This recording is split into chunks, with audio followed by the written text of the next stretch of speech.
प्रेम से बोलो भागवत भगवान की जय। थोड़ा और जोर लगा दे। मुझे पता है कि बहुत थकी हैं आप, बहुत कलश यात्रा में बहुत घूमना पड़ा अब। थोड़ा जोर से, ताकि जो लोग अभी तक आ नहीं पाए उन्हें ये लगे ना कि प्रारंभ हो चुका है। बोलो भागवत भगवान की। और आज सुत जी कहते हैं, ऐसी कथा जो गोविंद से मिला दे वो तो श्रीमद् भागवत जी की कथा है। और ये कथा जो है इसे साधारण मत समझना, क्योंकि ये अमृत से भी मूल्यवान है, अमृत से भी महंगी है, मूल्यवान है। क्योंकि प्राचीन काल में जिस समय राजा परीक्षित को 7 दिन में मरने का श्राप था, परम ज्ञानी ब्रह्मदर्शी परम विद्वान शुकदेव महाप्रभु उन्हें कथा सुना रहे थे, तो स्वर्ग से देवता लोग अमृत का कलश लेकर के आए और अमृत का कलश लेकर आकर कहते हैं, शुकदेव जी आप परीक्षित को कथा सुना रहे हैं और इसे 7 दिन में मरने का श्राप है, तो ऐसा करिए कि हमारी जो ये हम हाथ में जो अमृत लाए हैं वो परीक्षित को पिला दो, और जो आप इसे कथा रूपी अमृत पिलाने जा रहे हो वो हमें पिला दो, हमें सुना दो, और श्रवणेन्द्रियों के माध्यम से इसे पी करके हम कृतकृत्य हो जाएंगे। वो अमृत भी साधारण अमृत नहीं है, वो अमृत भी कितना मुश्किल से प्राप्त हुआ था, आप सभी जानते हैं। समुद्र मंथन से कैसे कैसे, वो कोई सामान्य अमृत नहीं है। लेकिन सुखदेव भगवान ने कहा, सुखदेव ने कहा हंसते हुए कि आपकी जो ये अमृत है वो कांच के समान है, और हमारी जो कथा रूपी अमृत है वो मणि के समान है। और मणि और कांच की तुलना कभी की जाती है क्या? और अदला बदली बराबर के वस्तुओं की होती है, न कि कांच और मणि की अदला बदली की जा सकती है। क्व सुधा क्व कथा लोके क्व काच क्व मणिर्महान। और इस प्रकार से अभक्तास्तदाशश्च विज्ञायन ददोष कथामृतम्। और श्रीमद्भागवती वार्ता सुराणामपि दुर्लभा। कहते हैं ये श्रीमद्भागवत जी की जो कथा है, अभक्त जान करके इस कथा के अधिकारी नहीं है, ऐसा जान करके आज उन्हें कथा रूपी अमृत नहीं दिया और उन्हें वापस भेज दिया। कहने का भाव आपसे मैं निवेदन कर, ये कथा रूपी अमृत क्या है? ये कथा रूपी अमृत कभी भेद नहीं करता। कथा सुनने के समस्त लोग अधिकारी हैं। अमीर भी कथा सुन सकता है, निर्धन भी कथा सुन सकता है, हर व्यक्ति इस कथा को सुनने का अधिकारी है। ये बड़ी ही सहज रूप से प्राप्त हो जाती है। लेकिन इसे सुन करके कितना लाभ होता है, आप इस कथा के माध्यम से भी श्रवण करेंगे। प्रेम से बोलो कृष्णचंद्र भगवान की। और आज महत्ता के कारण सुखदेव महाप्रभु ने समस्त देवताओं को वापस भेज दिया। आगे कहते हैं, स्वर्ग लोक में बैठे ब्रह्मा जी को जब ज्ञात हुआ, जब उन्होंने परीक्षित की मुक्ति देखी, तो उन्होंने सोचा कि आखिर स्वर्ग लोक के तराजू पर उन्होंने समस्त एक पर साधन रखे, समस्त साधनों को एक पलड़े पर, और श्रीमद् भागवत महापुराण को दूसरे पलड़े पर रखा। और जब दोनों की तुलना करी, दोनों को नापा, तो कहते हैं लघुन्यानानि जातानि गौरवेण इदम हत अपने गौरव के कारण, अपने विशालता महानता के कारण श्रीमद् भागवत जी का पलड़ा कहते हैं आज भारी पड़ गया और सारे जितने भी साधन थे सब श्रीमद् भागवत जी के आगे हल्के पड़ गए। इसलिए प्रेम से बोलो भागवत महापुराण की। और ये श्रीमद् भागवत महापुराण की कथा सर्वप्रथम भगवान के द्वारा ब्रह्मा जी को और ब्रह्मा जी के द्वारा नारद जी को,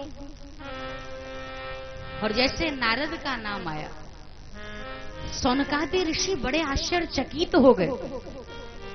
भगवान जी नारद भी बैठकर कथा सुने थे क्या? और नारद 7 दिन तक कैसे एक स्थान पर बैठ करके मन लगाकर कथा सुने, जरा वो प्रकरण हमें सुनाइए। क्योंकि नारद जी को तो श्राप है ना, एक घड़ी से ज्यादा कहीं ठहर नहीं सकते। और नारद जी तो प्रायः लीलार्थ कहीं झगड़ा लगाने में ही व्यस्त रहते हैं। वो अपना इतना सारा समय कथा सुनने में कैसे लगा दी, जरा वो कथा सुनाइए। सूत जी ने मुस्कुराते हुए बड़ी दिव्य चर्चा की। मैं आपको बड़ा सुंदर भक्तिपूर्ण इतिहास सुनाता हूं। एक बार सनकादि, ब्रह्मा जी के 4 पुत्र हैं ना, सनक, सनंदन, सनातन, संत कुमार। एक बार सनकादि बद्रिकाश्रम की ओर से आ रहे थे और बद्रिकाश्रम की ओर उन्होंने नारद जी को जाते हुए देखा। और आज नारद जी बड़े दुखित हैं। नारद जी का मुख उतरा हुआ है। नारद जी के कहीं न कहीं आंखों के दोनों कोरों में आंसू भी है। बड़े चिंतित हैं, बड़े व्यथित हैं। और इस दृश्य को देख करके आखिर सनकादि ऋषियों ने पूछा और पूछते हैं, कथम ब्रह्मान दीन मुखा कुतश्चिंता तुरो भवान त्वरितं गम्यते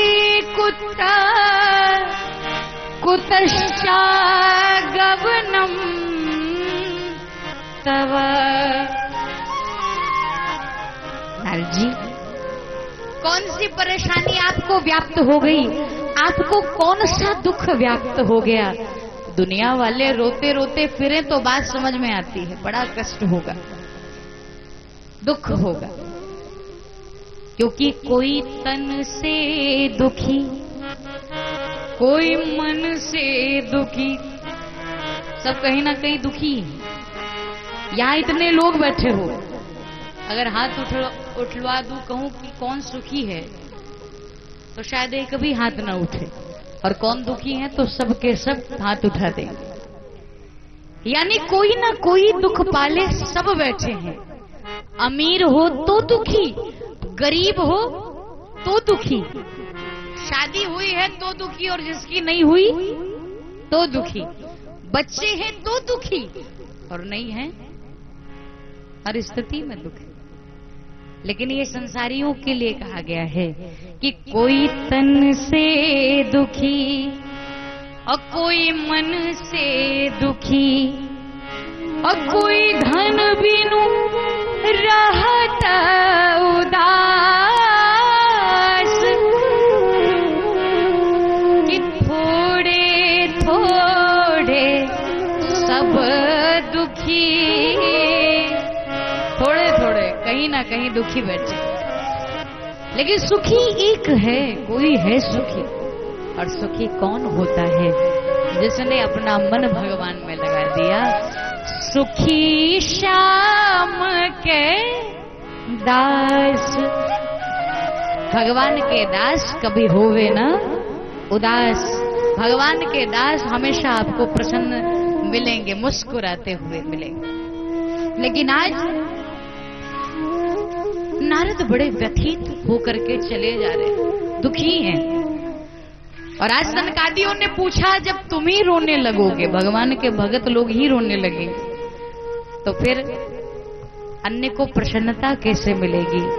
नारद जी, संतों की व्याख्यान बड़ी अलग है। हम आपसे निवेदन करते हैं, आप हमें बताएं कि आप दुखी क्यों हैं। तो नारद जी अपनी कहानी कहते, अपनी कथा बताते। नारद जी ने कहा, मुनीश्वरों, मेरी तो एक ही व्यथा है। कर्मस्थली होने के नाते सर्वोत्तम समझ करके, सर्वश्रेष्ठ समझ करके मैं पृथ्वी लोक घूमने गया, और जब पृथ्वी लोक में मैं विचरण करने लगा, सर्वत्र मुझे अनाचार, दुराचार, पापाचार, द्वेषाचार सब जगह दिखाई दी। और ये देखता देखता मैं प्रयाग गया, मैं काशी गया, मैं गोदावरी गया, मैं हरिद्वार गया, मैं कुरुक्षेत्र गया, लेकिन सर्वत्र मुझे कली के प्रभाव दिखाई दिए। सर्वत्र कली के प्रभाव से लोग इस प्रकार से ग्रसित हैं, हर जगह दुराचार, अनाचार फैला हुआ, कन्याओं का क्रय विक्रय हो रहा है। क्रय विक्रय ही तो हो रहा है, विवाह नहीं हो रहे आजकल। आजकल सौदेबाजियां होती हैं, जितने में जिसके यहां सौदा पट जाए। और इसीलिए हम लोग कहते हैं कि अब विवाह नहीं होते, ब्याह होते हैं। अब आप कहोगे कि भाई विवाह और ब्याह में अंतर क्या है? तो जहां वर पक्ष, वधू पक्ष दोनों के तरफ से वाह वाह निकले, उसको विवाह कहते हैं। और जहां वर पक्ष, वधू पक्ष बस दोनों के दिल से आह निकले, उसे ब्याह कहते हैं। और आजकल सौदेबाजियां हो रही, जितने में मामला पट जाए। पहले कुल देखे जाते थे, खानदान देखे जाते थे, संस्कार देखे जाते थे, और अब कुल नहीं, खानदान नहीं, संस्कार नहीं, आज तो पैसा देखा जाता है। जिसके घर में जैसा और कन्या को दे दिया। तो कहते हैं कन्याओं का क्रय और विक्रय हो रहा है, और घर घर में तरुणी प्रभुता गेहे शालको बुद्धिदायक। देखो, पत्नी अगर पति की बात माने और पति भी पत्नी की बात माने, गृहस्थ आश्रम में एक दूसरे के सुंदर और अच्छे विचार को अगर मिलकर के गृहस्थाश्रम की गाड़ी चलती है, तो घर संसार बड़ा खुश होता है। लेकिन जहां पर मनभेद हुआ, मतभेद हुआ, बस वहीं से मामला गड़बड़ हो जाता है। ये तलाक, ये डिवोर्स, ये हमारे भारतीय संस्कृति के देन नहीं है। जिस भारत में गार्गी, अनसुईया, मैत्री जैसी कन्याएं हुई हैं, विदुषी हुई हैं, और जिस भारतवर्ष में नारियों को मां कहा जाता है, देवी कहा जाता है, ऐसे भारतवर्ष में के ये शब्द नहीं है। ये तो पाश्चात्य देश की संस्कृति को ग्रहण कर रहे हैं आप। और ये तलाक शब्द हिंदी शब्द भी नहीं है। डिवोर्स इंग्लिश में कहते हैं, तलाक उर्दू में कहते हैं, हिंदी में कोई अर्थ ही हमारे तो ग्रंथों में लिखा ही नहीं है ऐसा कहीं। अब संबंध विच्छेद अपने से बनाकर भले बोल दो, लेकिन हमारी भारतीय संस्कृति ग्रंथों में ऐसे शब्द ही कहीं नहीं आए। बोलो जय श्री कृष्ण। तो घर घर में स्त्रियों का प्रभुत्व, स्वतंत्रता अच्छी बात है, और जीवन में सबके स्वतंत्रता होनी भी चाहिए, लेकिन स्वच्छंदता नहीं होनी चाहिए। स्वतंत्र रहो, लेकिन स्वच्छंद मत रहो। और घर घर में शालको बुद्धिदायक, साले साहब सलाहकार बनकर बैठे, और साले साहब सलाहकार। और नारद जी कहते हैं, जब मैं धार्मिक स्थलों में जाकर देखता हूं, तो वहां पर भी सन्यासी परिवार जुटा करके गृहस्थ बन गए। बहुत शोरगुल, बहुत हल्ला हुआ। आवाज आ रही, भैया कहां से आवाज आ रही? आपको पता नहीं है क्या? मौनी बाबा के आश्रम से ही इतना हल्ला हो रहा है, मौनी बाबा के आश्रम से इतना आवाज आ रहा है। अच्छा, ये इतना आलीशान बिल्डिंग किसका खड़ा है? ये तो त्यागी जी महाराज का बिल्डिंग खड़ा है। ये बाल बच्चे किसके खेल रहे हैं? अजी ये तो ब्रह्मचारी जी महाराज के खेल रहे हैं। और कहते हैं ये कलयुग का प्रभाव है, कली दावान लेनाद्य साधनम भस्मताम गतः। और मैं सब कुछ देखता देखता, नारद जी कहते हैं, मैं चलते चलते आखिरकार वृंदावन धाम पहुंचा और मैंने यमुना के तट पर एक बड़ा ही आश्चर्यमय दृश्य देखा मैंने। और वो दृश्य ये है, एक देवी जी बीच में 20 साल की बैठी हुई हैं, अनेक सारी देवियां उनको घेर करके पंखा झल रही हैं। वो देवी जी के आगे 2 बूढ़े सो रहे हैं, करीब 80-80 बरस के, और वो देवी जी रो रही हैं, कभी उन्हें उठाती, कभी बेहोश हो जाती। और नारद जी ने कहा, मैंने जब ये दृश्य देखा मैं तो सोचा मैं चलूं, क्योंकि अगर मैं पास में जाऊंगा तो देवियां यही कहेंगी कि हम देवियों में तुम महात्मा का क्या काम, तुम यहाँ कहां से चले आए। तो नारद जी ने कहा, मैंने सोचा कि मैं यहां से निकलता हूं, निकलना चाहिए। लेकिन उसी समय उन देवी जी की आवाज आई और वो देवी जी ने मुझे खुद रोकते हुए कहा कि भो भो साधु षडम त्रिष्ठ मच्चिंता पिनाशय दर्शनम तव लोकस्य सर्वथा गहरम परम। अरे महात्मा जी रुक जाइए, संत भगवान रुक जाइए, मेरी चिंता को दूर करें, मैं बहुत दुखी हूँ, मैं बड़े कष्ट में हूँ। नारद जी ने कहा, जब ये आवाज मैंने सुनी मैं उन पास गया और पास जाकर के मैंने थोड़ी देर समझने का प्रयास किया। नारद जी ने कहा, देवी जी आप कौन हैं? क्या चिंता दूर करनी है? आप कौन है? ये इतनी सारी स्त्रियां जो आपके अगल बगल बैठी हैं, ये कौन है? और ये आपके सामने जो अचेतन अवस्था में पड़े 2 वृद्ध हैं, ये कौन है? तो आखिर उस देवी ने कहा, मेरा नाम भक्ति है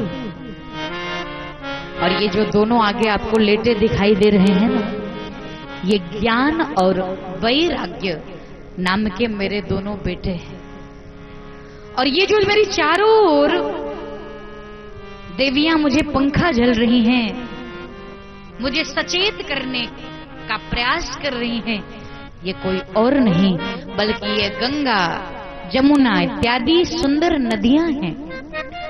साक्षात देवियों के द्वारा सेवार्थ प्राप्ति के बाद भी मुझे संतोष नहीं है, क्योंकि नारद जी मैं बहुत दुखी हूं। नारद जी ने कहा, दुख क्या है? तो देवी जी ने कहा, और नारद जी को बड़ा आश्चर्य हुआ कि देवी जी आप तो 20 बरस की और ये सामने जो 80 साल की, ये आपके बेटे। भक्ति देवी ने कहा, यही तो विडंबना है, होना तो ये चाहिए कि माँ बूढ़ी हो और बेटा युवा हो, लेकिन यहाँ उल्टी ही स्थिति है। माँ तो 20 साल की युवती और बेटा 80 बरस का वृद्ध। अहम तु पृथ्वी यातौ ज्ञात्वा सर्वोत्तमामेति। ये घटना नारद जी कह रहे हैं, मैं सब जगह भ्रमण करता हुआ जब भक्ति देवी के समीप पहुंचा, ऐसे सिद्धांत को श्रवण किया